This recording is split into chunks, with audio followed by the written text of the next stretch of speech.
Previously on X-Men.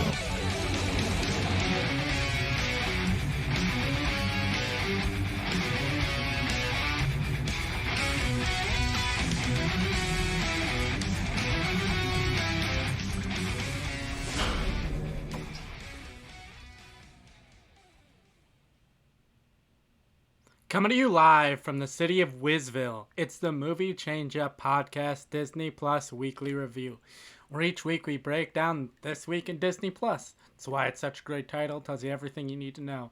If you've seen our show before, you know what we're about. If you haven't watched us before, we're the perfect show for you right now in Disney Plus. We're between Marvel shows and Star Wars shows. There's not a lot of big IP going dropping right now, so we're here to tell you, hey, this is what's going on Disney Plus this week. This is what you should be watching. This is maybe what you should avoid.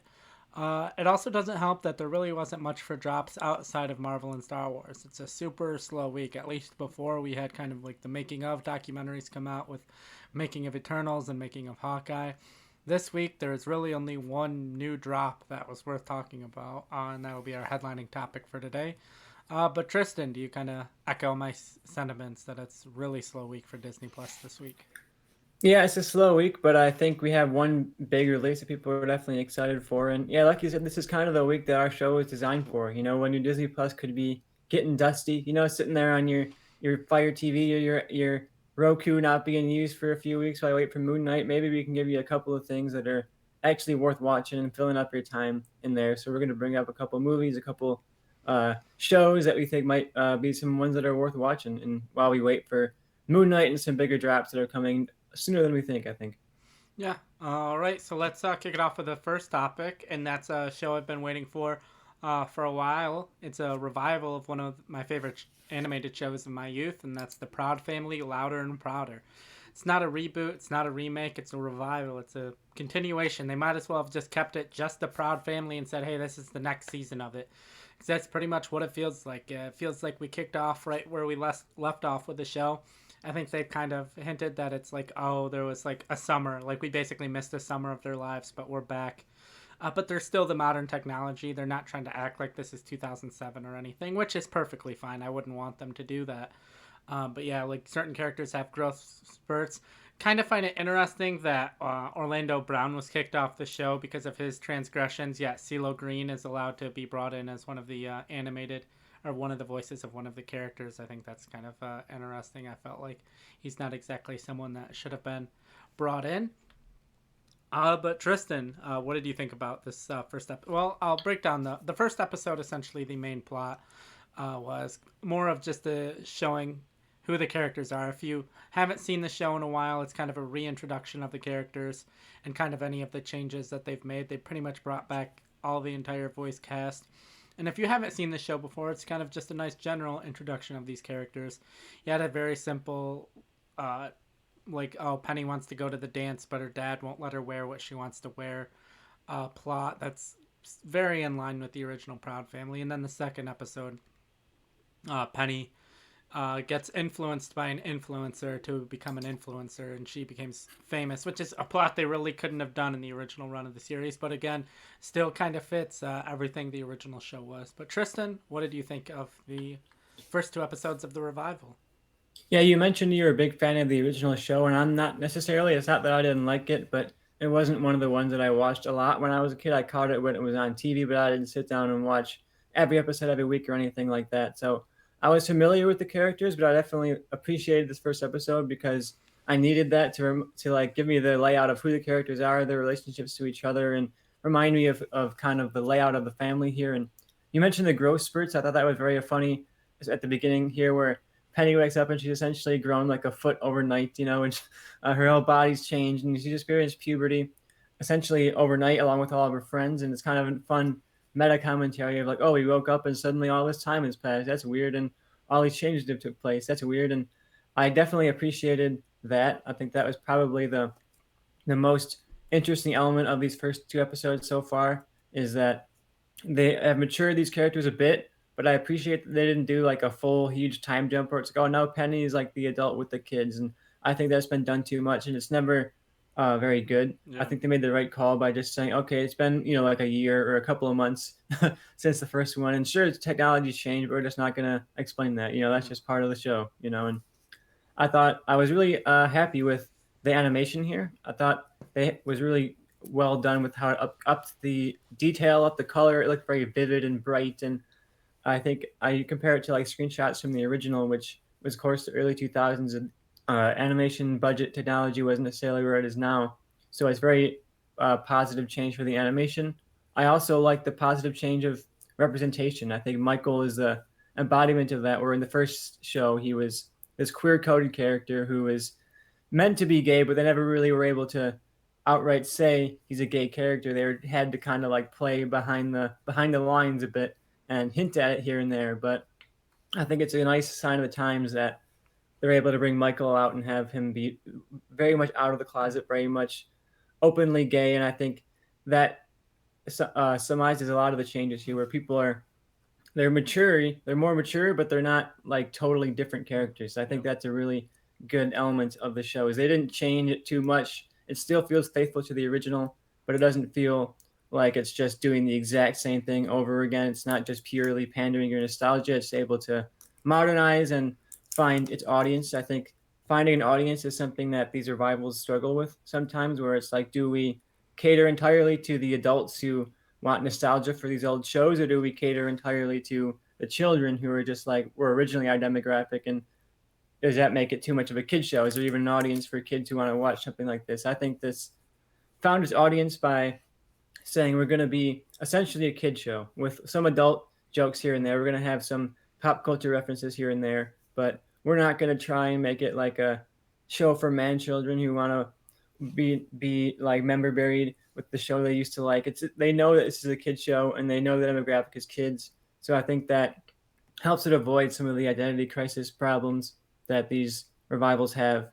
So yeah, I'm pretty positive on it. I think there are some flaws, but overall, I want to hear your thoughts because you're the bigger fan than me. Yeah, like I said, I quite enjoyed it. My only major problem I had, and I noticed it more in the first episode than the second episode, is it felt like the writers asked their kids, like, okay, what's the popular slang these days? Like, what are the kids saying? And they tried to fit every single one into the first episode. And that was my own problem. It would be like every sentence there was like this basically slang term or slang phrase that they fit in there. And what you were saying with Michael's character, Michael is voiced by E.J. Johnson, who is the, out, and I'm not exactly sure how he labels himself, but he's definitely part of the LGBTQ community, and he is the son of famous LA Laker and Michigan State basketball player Magic Johnson. So just cool. I didn't know that. Yeah. And so he's in the show. The show has a lot of famous people, and I kind of like is what you were saying too. Is like far as like this is a kids show with kind of stuff for the parents. If I noticed in the first episode they did the whole, or second episode rather, they did the whole thing. Basically, I don't know if James Charles was the voice, but that's definitely the person they were emulating and like trying to go for. And they were like, okay, if your parents are watching this with your kids, and you're like, oh, like this is weird, this is out there. They're kind of basically, like being completely obvious of saying, well, parents, this is basically not entirely different than what Prince was doing in the 80s and 90s. So how upset can you get exactly by this? And I could kind of see through it, but I understood why they did what they did. So yeah, I thought it was fun, that second episode. It wasn't James Charles who did the voice. It was I wrote the name down, Brentman Rock, who is a similar influencer, essentially doing a parody of James Charles, where it's like calling everybody cis and stuff like that. And that's very much James Charles' kind of catchphrase. I thought that was a very fun episode. You mentioned too at the beginning, like that's a plot they could never have done in the original show, and yet it still fits kind of perfectly into these characters. And I think it's also a good lesson. Both of these have good lessons, and I think the second one in particular has a very interesting modern lesson where it's like kids grow up today, and I'm sure so many kids look at the internet, look at Instagram, look at people like James Charles, and those are like their idols. They want to be influencers. They want to be people who can make a huge impact on the internet and that kind of thing. And this is able to kind of pull it back and be like, hey, maybe you don't want to do that, and maybe the power can go to your head a bit. And you bring in stuff like cancel culture and elements of the plot that are very contemporary. And I think similar to the first show, this can start some conversations. Like if a family gathers together and they watch this, they can kind of talk afterwards about like what that meant to them and what they thought of the character, what they thought of Penny's motivations here. And I think that is definitely something that is good for the show. And I hope every episode, I'm sure they will, but I hope they have strong kind of morals at the end, which I think is always a good part of the original, where they were trying to teach the families a lesson and teach kids watching a lesson. So yeah, I definitely like the second episode a lot more. I thought the first one, like you said, had a bunch of forced contemporary slang and what are those and the kind of jokes that are already dated now and are going to be dated in a year's time, but growing pains, I guess, in the first episode. I thought the second one was much less so that. So I'm hoping going forward it won't be as, hey, look, we're modern now. We're 2021, 2022 now. Yep. All right. Anything else you got to say about the Proud Family, Louder and Prouder? I'm looking forward to the rest of it. I'm glad that Disney's doing weekly releases because it'll be nice to look forward to hanging out with the Proud Family every week here. Yep. And I'm especially because, like I said, it's kind of a kid show, and I'm curious as we go forward, how much of it is just going to be extremely kid show, or how much of it is going to try and walk that middle ground, and can they maintain the appealing to both demographics like they did in these first two episodes. I'm looking forward to it. I think it was a pretty solid start. Not my favorite of the Disney Plus shows, but I think a very good revival and one that I'm looking forward to seeing more of. Yeah, I pretty much agree with everything you said. So that brings us to our next topic. It's a movie. It's not a new movie. It's a movie that went to theaters and has been out a while, but it recently got dropped on Disney Plus this week, as well as HBO Max, which is odd. And that is Free Guy, the Ryan Reynolds movie, where essentially a character in, Fallout or Grand Theft Auto or kind of any of those similar types of games realizes they're a video game character and has some fun in their world and realizes there's kind of a bigger world out there. And it's a really fun, interesting movie. I feel like it's probably the best possible version that, this plot could give you. It's not going to win any Oscars. It's not ever going to be that type of movie. But as far as like a fun, action adventure type of movie starring Ryan Reynolds, I think this is the best possible version of that. What did you think of the movie, Tristan? Yeah, I think it actually was nominated for an Oscar, if I believe right. So you say it's not going to win any Oscars. I'm talking Best Picture for one. I'm talking Best Picture here.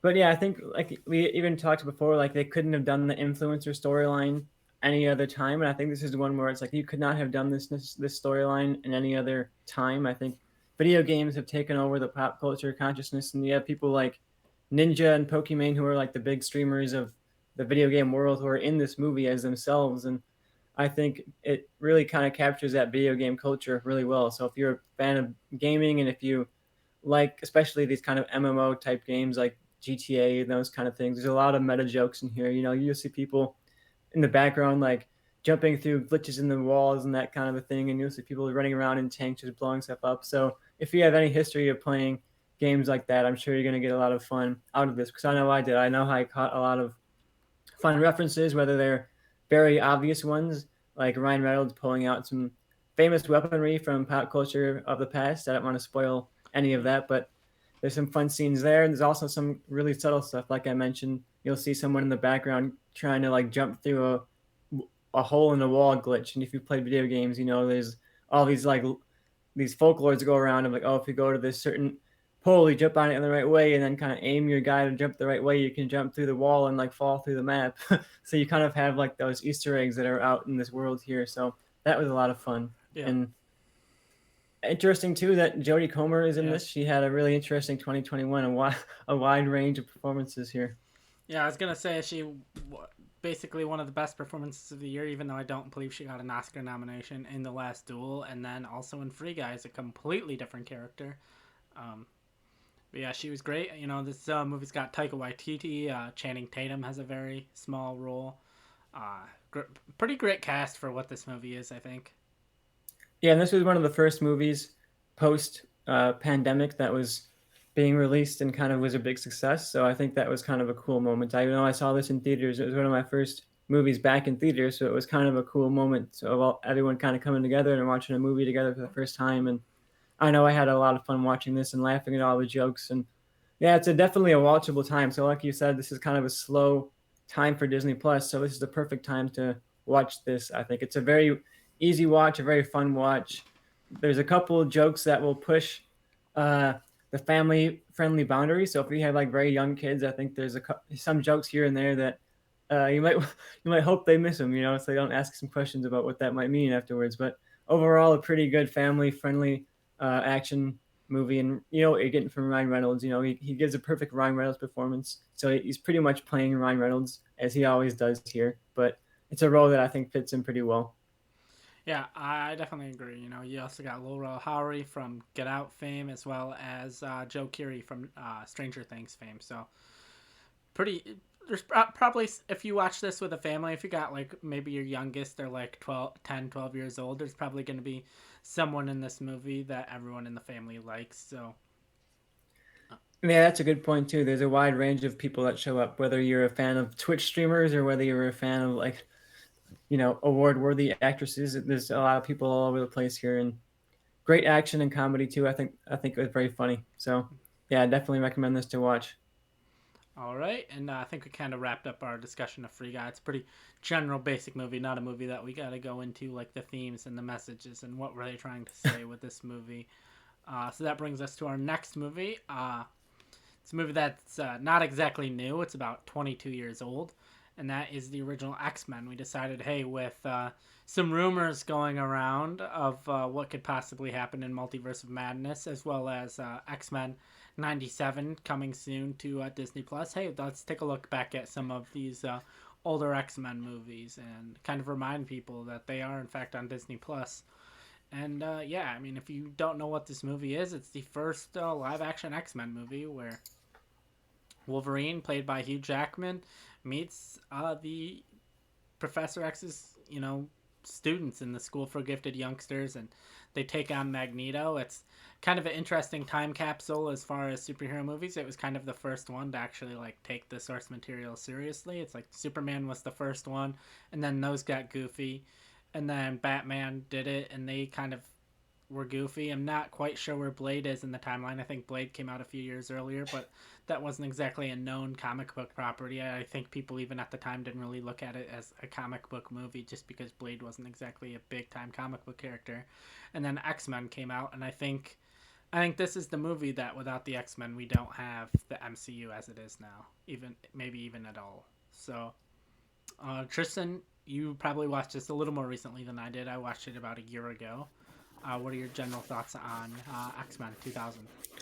Yeah, I just watched it today, so I'm making my way through a lot of the Marvel stuff. And my goal with this binge is to eventually, by the time we get to Doctor Strange, I want to present a uh, retroactive multiverse viewing order where it's like not necessarily the chronological order, like the release order, but a way that I can like retroactively go back and say, okay, here's the plot order where you can watch all of the connected multiverse Marvel things and get some kind of narrative shoestring out of it. And of course, it's going to be hard to do that before we see what actually comes up with Doctor Strange. I think it was a funny quote from Patrick Stewart where, like, there was in the trailer for Doctor Strange, there's a very obvious, seemingly an appearance from Patrick Stewart's Professor X, but you just hear the voice. You don't really see him or anything like that. And he gave a quote saying, "That couldn't be me. I was at home watching the football game.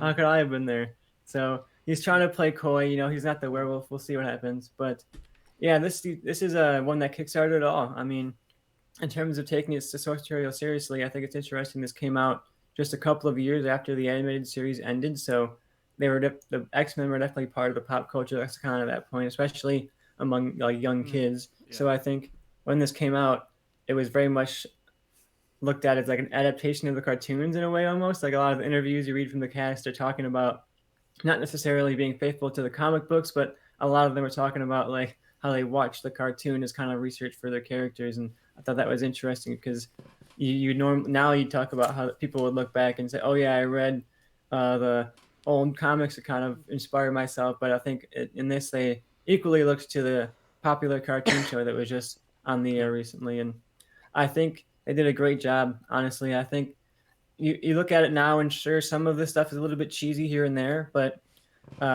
it really did kickstart this genre so well. We joked about how Free Guy doesn't necessarily have the complex themes worth discussing, but just from the opening scenes of this, you get the idea that they want the humanity to be part of these characters. They want the villains to be kind of human just as much as the heroes, and you get the fact that Magneto and Professor X, they could have a riveting conversation about the moral views as much as they could have a battle, and I think that is what makes X-Men unique as a franchise, is that they're not just the guy with the claws and the guy who has laser vision and the woman who can control the weather. Like, they have those powers, but they also have human complexity underneath that and societal complexity above that. And you get that opening scene where uh, who is it there that Jean Grey, I believe, is presenting to the Senate and kind of getting harassed, saying, "Oh, you're a mutant. We shouldn't be able to trust mutants in our houses and our schools." And that feels even more relevant than it maybe we did in 2000. We're seeing laws passed today that are trying to target certain demographics of people and take away people's rights in certain states. So I think, yeah, you watch it now and it's Texas. like, What? yeah, very relevant to the contemporary conversation, and I think that it makes it a powerful one to watch. And I can't wait to watch the rest of these. But yeah, I don't want to talk forever. Joe, what are your thoughts on the first X-Men? Yeah, I agree with everything you said as far as like the politicalness and stuff. And the one thing that's weirdly I take out of it is watching Hugh Jackman shirtless, which like compared today, if like you had him shirtless how he looked in 2000 and tried to do that in a superhero movie now, like they would get made fun of for how non-muscular they were. But in 2000, that was considered like muscular and ripped, and now it's like, all right, buddy, maybe you should have hit the gym a little harder. Because I remember like a year ago when I watched it again, because it had been a while since I had watched it before then. He took his shirt off, and it was supposed to be like this big moment, and it almost was comedic because he was so like non-muscular. He was just like he looks like he had ran a couple miles like a week ago. He wasn't chubby or anything. He wasn't overweight, but he just wasn't exactly shredded. And then now you see him even in like X3 or X-Men Origins, and he takes his shirt off, and like you can see every ab and every piece of like muscle fiber on his body. Yeah, that is very funny. What we considered to be like the hot built man in the early 2000s has changed a lot. You see the scene of Chris Evans catching a helicopter, and you're like, that is not a human being. I don't know how that body became that way, but Hugh Jackman almost looks normal in this one. Yeah. Yeah, it is kind of funny. That's the one thing. But I do. It is interesting to see like the groundedness of it, and like that's what almost the fans wanted. And now you look at superhero movies, and it's the exact opposite. People are like, okay, I've seen the grounded. I don't care about the grounded. Give me like the weird, space stuff. I want to see them in their original costumes. I want to see this. I want to see that. Even like I look at Batman now, and I see the trailers for the Batman, and I'm kind of like, okay, cool, it's grounded, the movie looks good, it's a fun detective story, something we haven't got before, but like give me comic book accurate Clayface, give me a lot of these like weird characters that don't exactly fit reality. Yeah, I think they made an effort here to make it grounded as possible and make it be like, the gritty kind of 2000s movie that you'd get. And, you had people were giving the middle finger and that kind of stuff. And they were very much like, oh, you're not your kids' X-Men. We're the cool X-Men. And you compare it to the animated series that was very cosmic and very crazy and went way out there with the villains. And this made an effort to, like I said, the humanity of it was, I think, their primary focus. They wanted that relationship between Magneto and Professor X to be there. They wanted the relationship between Rogue and Wolverine and Jean Grey and Wolverine to be very much the prominent focus here. And yeah, the costumes, like you said, they're not at all the flashy comic book costumes that you would know from the X-Men. And I imagine when they come back for the MCU, they're going to be those flashier comic book costumes. If not it might not be the exact replicas of the comic book costumes, but they're going to be more showy than what we got here. But I think this one is great, and I think the groundedness adds to it a lot, where you're not building up to this gigantic, ridiculous CGI battle. There's still a battle at the end, but it's not like huge monsters fighting armies full of other monsters. Like, it's very much focused on the characters the entire time, and I think that is what makes this age better. Like, if it had a bunch of big CGI action, that's the stuff that doesn't necessarily age well from the 2000s. But the fact that it was character focused and very dialogue focused, I think adds a lot to this movie and helps it age way better than I thought that it would. Definitely, yeah, because I think it's interesting, like, because this movie ends on a fight at the Statue of Liberty, and because of that, a lot of people are like, wait, are they bringing in the X-Men into Spider-Man No Way Home? Because we saw even in the trailers that, oh, it looks like maybe the big final fight's happening at the Statue of Liberty. And so I thought that was interesting. But yeah, if this movie came out today, there would be a big portal in the sky that a bunch of like Magneto's guys would come through, and it'd be this big, huge CGI thing with all these powers and explosions and all this craziness, and it really wasn't that, which was cool.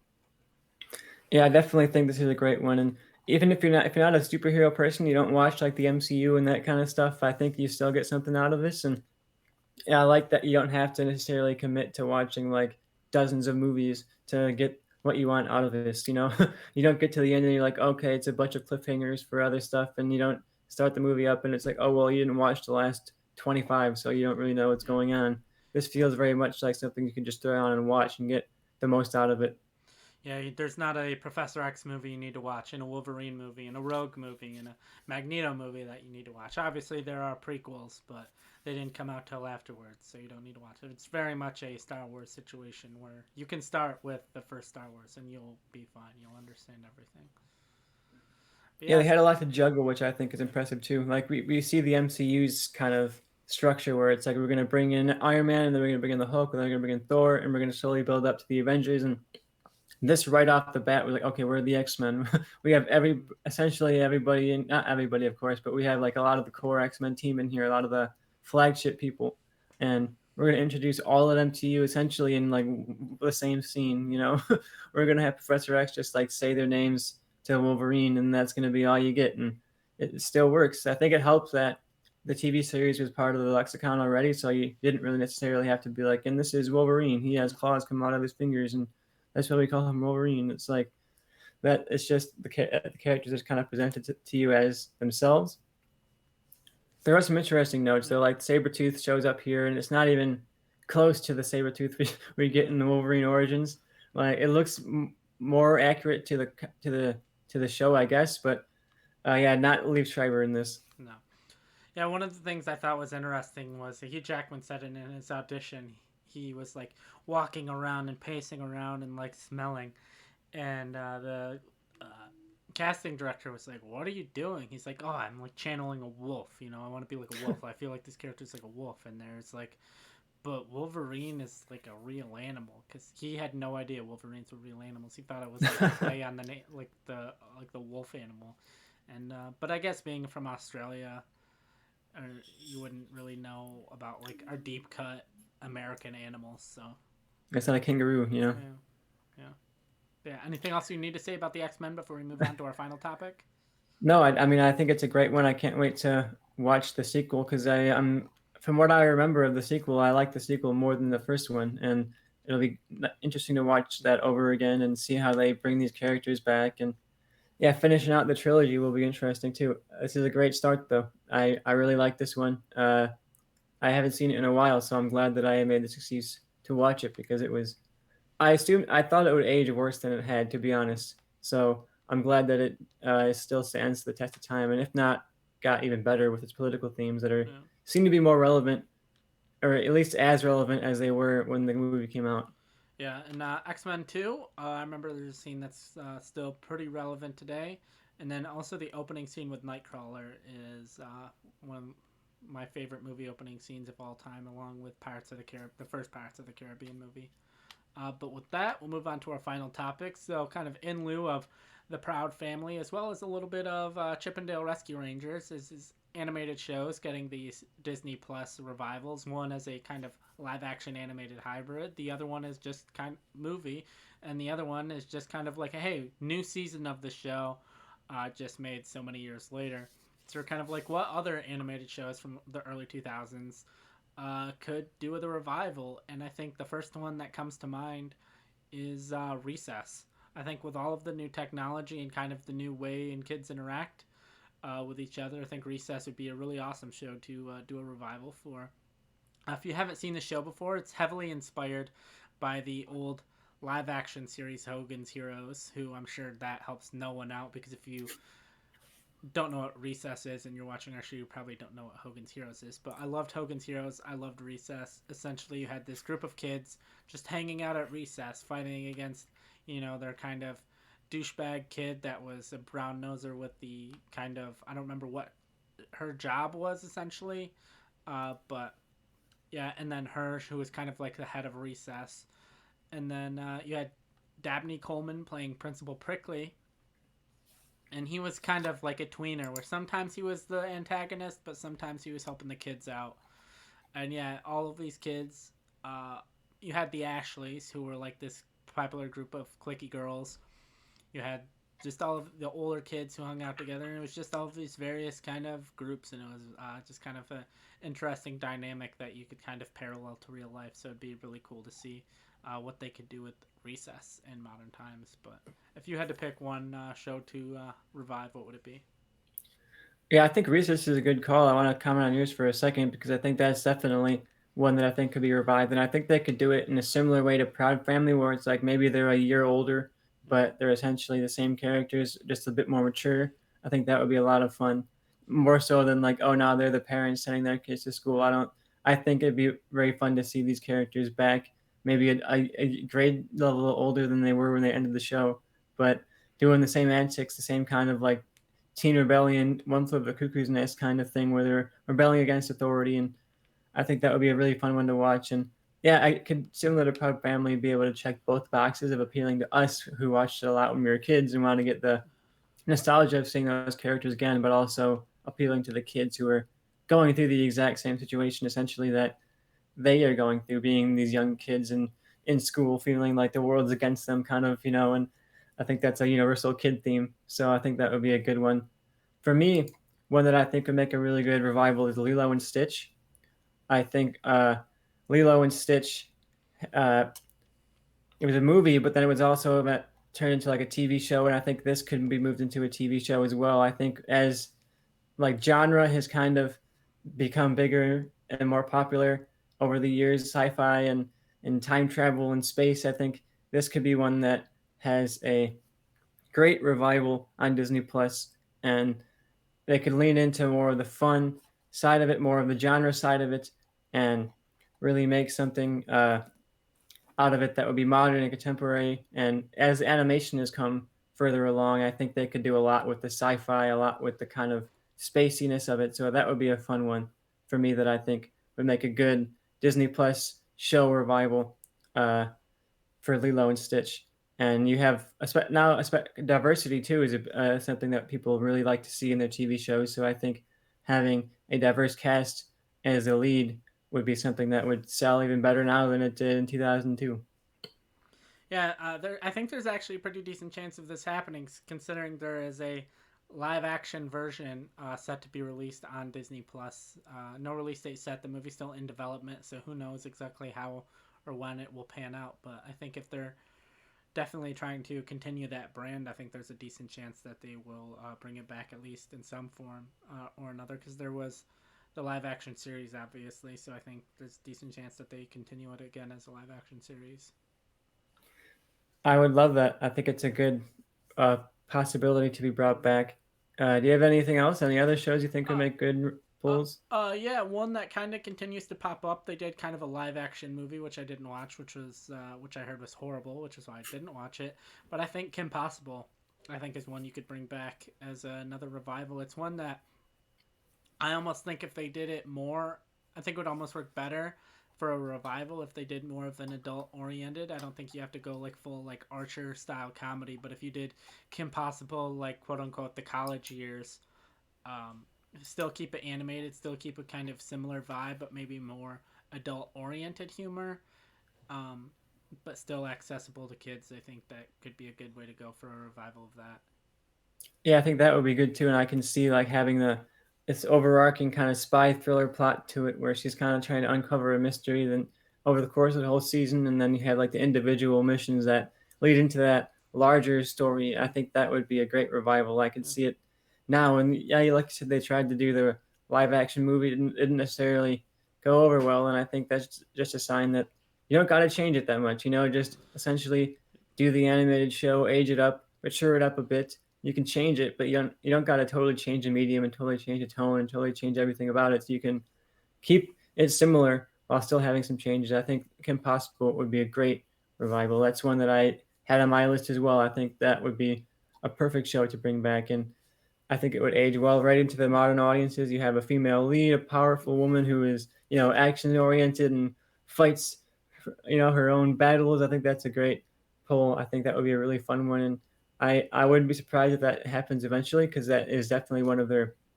more known IPs, and you can tell they are trying to do something with it. Yep. But yeah, that would be a perfect one for me that I Yeah. think would be a great revival. Yeah, especially bring everyone back. You bring back Gary Cole, bring back Chrissy Carlson Romano, Will Friedle, Taj Mowry, Kirsten Storm. Um, whoever wants to come back, bring them back. Especially like a lot of the villain cast like blew up later. Like Deanne Amy was voiced by Melissa McCarthy, and she was just like a 1 or 2 episode villain. Like I'd love to bring back some of those characters that were 1 or 2 episode villains who were played by people who went on to become famous. Yeah, that would be really fun. I didn't realize she was in it, but yeah, I'm sure if you mind that cast, there's a lot of people that would be really fun to bring back, and you can see from the Proud family, that they're willing to shell out the money to bring in some big name people and some known celebrities, and whether they're people who are in the original show or not, I think it would be fun to bring in some big guest stars and have a cool actresses or an actor as the reoccurring main villain of the show. I would have a great time watching this. That's one that I genuinely hope they bring that back. All right, so I'm just looking down the cast list from IMDb. So you have Christy Carlson Romano, obviously as Kim Possible. Will Friedle as Ron Stoppable. Nancy Cartwright, who people might not know, is the voice of Bart Simpson, was also the voice of Rufus. Taj Mowry as the voice of Wade. John DiMaggio, who people probably mostly recognize as Bender from Futurama, but he was also the voice of Joker in Batman Under the Red Hood. He was the voice of Dr. Draken. Gene Smart as Dr. Ann Possible. Gary Cole as Dr. James Timothy Possible. Kirsten Storms as Bonnie Rockwaller. Patrick Warburton as Steve Barkin. You got Raven Simone was in a few episodes. Nestor Carbonell, who people might remember as the mayor from the Dark Knight trilogy, was Senor Senior Jr. Patton Oswalt was in 10 episodes as Professor Dementor. Let's see if there's anyone else. Elliot Gould was Mr. Stoppable. George Takei was in an episode. Stephen Root was in 6 episodes. Ricardo Montalban was in some episodes. Brian Posehn was in 5 episodes. Richard Kind was in 5 episodes. Ashley Tisdale was in 4 episodes. Debbie Reynolds as Nana Possible was in 4 episodes. Wow. Christopher McDonald as Higo in 3 episodes. J.K. Simmons as Martin Smarty in 3 episodes. Wow, that's a nice pull there. I love my J.K. Simmons. Yeah, Melissa McCarthy, like I said, as Deanne Amy. Fred Willard as Jack Hench, the leader of the Henchmen organization. James Arnold Taylor, who was the voice of Obi-Wan Kenobi in the Clone Wars, was in 3 episodes. Sherry Shepard, who is, I believe, now taking over for Wendy Williams, was the voice of MC Honey in 3 episodes. Kristen Johnson from Third Rock from the Sun. Arlie Ermy, who was the voice of the Army Men in Toy Story as well. He was in the Drill Sergeant in Full Metal Jacket, was in 2 episodes. Ron Perlman as Warhawk in 2 episodes. Wow. They had a great cast list. Look at that. Yeah. They had a great guest star list. Yeah, Neil Flynn, Fred Savage, Clancy Brown. I have a show, Joe, that I know they won't bring back, but that I would love for them to bring back. But looking at the Disney slate, I don't necessarily think there's a place for it, and that is Buzz Lightyear of Star Command. I watched that when I was a kid a lot. It's almost the same concept as the Lightyear movie, where this is essentially, it was pitched as, I believe, the show that Andy watched that kind of made him fall in love with Buzz Lightyear. And you have Patrick Warburton voicing Buzz Lightyear in this. So when I saw the news of Lightyear, I thought of the show immediately. Yeah. It's an animated series where Buzz is going on these action-packed space adventures, and I think might not be able to bring this show back exactly how it was, but I think if Lightyear does really well, I could see them bringing back like a similar concept of a show to Disney Plus, where it's Buzz Lightyear in his space adventure days. Yeah, I think my problem is they aren't even putting the original series on Disney Plus, so I doubt they're going to bring back a revival. Why aren't they putting the original series on Disney Plus?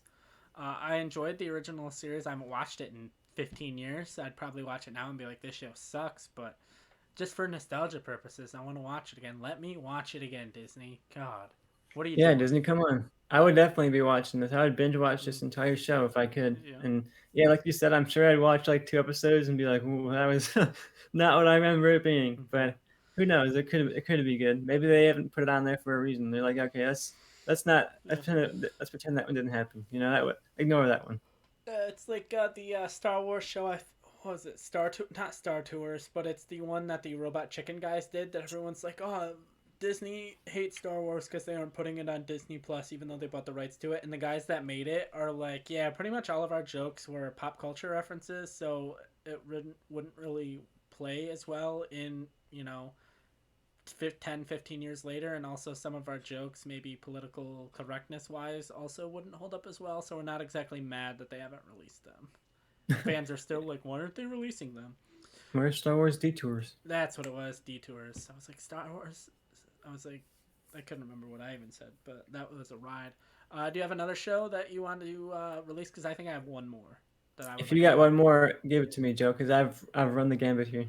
show I liked a lot. I think it ran for 2 seasons, but it was both like kind of those weird Disney animation seasons where they were like 40 episodes long, and that's American Dragon Jake Long. It's not one of their more popular series, but basically the plot is there's a dragon in each family, and it gets kind of passed down where like the dragon of the family is able to transform into a dragon, and this mixed race, half Chinese, half white American kid discovers he is his family's dragon, and it's just kind of him living life and kind of having to figure that out. It's similar to like a superhero story of like this teen superhero, but instead of like a full-on superhero, he turns into a dragon, and there's very much Asian culture heavily influences the show.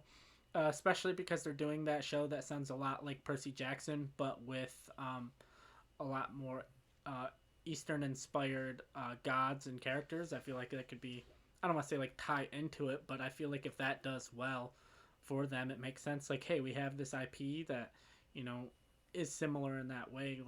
It's popular. We have this show that's popular with Asian audiences. Let's use this IP that hopefully can be the same thing. So, did you watch American Dragon Jake Long?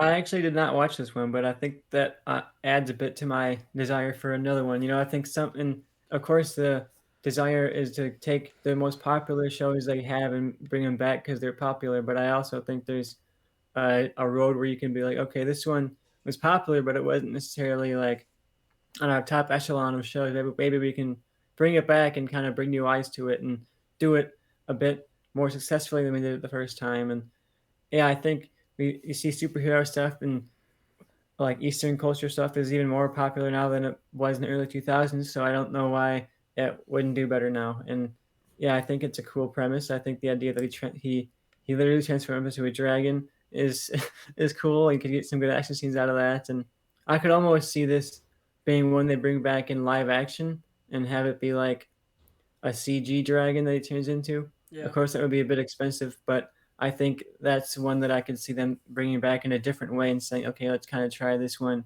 in a different approach. Yeah. But yeah, that's definitely a good pull because it's not one that was like among their top 5 biggest shows on Disney Channel or something, but it was definitely one that I saw the ads for all the time. I remember the little snippets on the TV spots constantly. I can hear the narrator in my head saying the name of the show. It's triggered my nostalgia just hearing the name of it. So Yeah. I yeah, mean, that'd be one that I'd check out. it's on Disney Plus, voiced by Dante Bosco, plays Jake Long. Who, if you don't know, he is Rufio in Hook. He also is one of the main characters in Avatar: The Last Airbender. Here's the Disney Plus description. Let's see if this can push Tristan to watch this, and then tell me if is this nostalgia that makes me think this show is good, or is this show actually good? I want Tristan's review. He may not review it on this show. He may just text me and be like, "This show sucks, bro." But Disney's American Dragon Jake Long is a coming-of-age comedy action series about Jake Long, a 13-year-old Asian American boy. Jake strives to find balance in his life as a skateboard-grinding New York teen while learning to master his mystical powers as the American Dragon, protector of all magical creatures secretly living in the human world. Jake's life takes hilarious turns as he juggles his grandfather's guided training regimen with all the social hurdles of adolescence, including the pursuit of his dream girl, whose alter ego turns out to be his arch villain's protege. Dun dun Look, dun. I tell you, Joe, we got a slow week still going ahead on Disney Plus, so I'll tell you what, I'll definitely give this a bit of a watch and come back with my thoughts live on the show. I don't know if it'll be worthy of a whole topic of itself. I don't know how much I'll have to say, but I couldn't just show up and be like, yeah, it was all right. But I vow to you that I will watch at least a few episodes, and then I can give you my thoughts here on the show next week. And if you come, don't feel bad about coming in and saying it sucks, because I really don't remember a lot of the show. I just remember liking it. So this was 2005 to 2006, so I would have been like 12, 13 years old. So I was like perfect age to be watching this show. And I haven't really watched it probably since like 2007, 2008. So if you say it sucks, I'm going to be like, okay, it was just nostalgia that made me remember this show fondly. It wasn't the actual show itself. So I'm curious to hear your thoughts. I think that pretty much wraps up our show for today. I don't really know what else left there is to say about Disney Plus this week. No, I don't think there's much. There are some rumors swirling. I can break some news here on Disney Plus. I think of All right. the director that we might the director of the Disney upcoming Disney Plus Halloween special, the Werewolf by Night Halloween special. It's sounding to be like it might be Michael Giacchino, the popular composer that's been doing a bunch of the Marvel scores, and he's directed a couple of shorts here, like a short film and also an episode of the Star Trek animated short thing on Paramount Plus. But if the rumors are true, this will be his longest and biggest directorial work yet. So it'll be interesting to see his work here as a director. That's not confirmed, but it's been floating around on the rumor mill. So I could see that coming out to fruition. All right. Yeah, definitely be interested to check that out. I love all of his scores. I think he's probably his scores, whether people know his name or not, are probably second most popular next to John Williams overall. I think there's some guys that have maybe more, or some that are higher than his, but I feel like he has enough that are high that I feel like he's probably his scores are the second most well known after John Williams. So be curious to see how his directorial efforts go. And I think that basically wraps up our show for today. And without further ado, goodbye. Hey, thank you for watching the Movie Change Up podcast. We'd really appreciate if you liked, commented, subscribed, and shared us with anyone you think might be into what we're doing over here. Thank you. Have a nice day.